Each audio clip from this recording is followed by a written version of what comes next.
fish on tayo mga master sa ating 28 grams na slow jigging lure.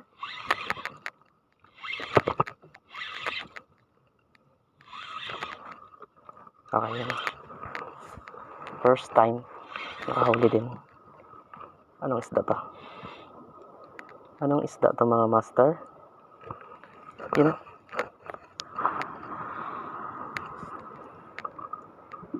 So ito po ang huli natin. Isda na to. Uy. Okay ito. Okay. Ayos.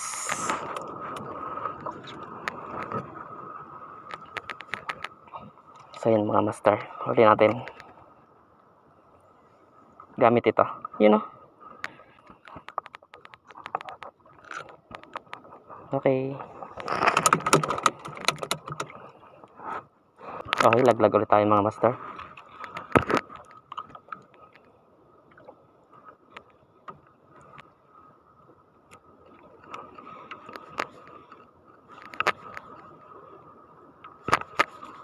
Okay, fish on again mga master. Fish on again, fish on. Medyo maliit lang to. Grouper. Okay, sabi na nga grouper. Yun, medyo maliit. Okay. Ayos.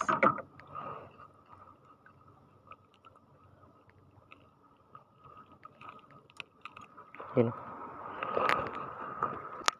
Okay, strike tayo mga master. Yun, fish on tayo, fish on. Okay, cigar. Yun, cigar rush.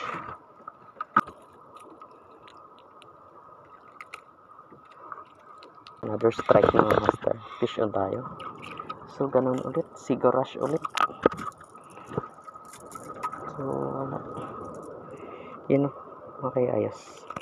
Okay yan, bali pawi na tayo mga master. So, 9:50 na po ng umaga. Halos 4 hours tayo. So, medyo ano talaga, mahina. Mababaw kasi nung umaga mga master. So, yan. Nakahuli lang tayo ng 5 pieces. So, actually, 6 pieces sana yan. So, nung ililipat na natin dito, galing dito sa kabila side. So, nahulog. Buhay pa pala yung grouper. Okay lang. So, medyo maliit din yan yung nahuli natin kanina. So, plano talaga natin noon i-release yun. So, yun nga. Na-release ng hindi inaasahan. So, yan. Naka 5 pieces tayo mga master.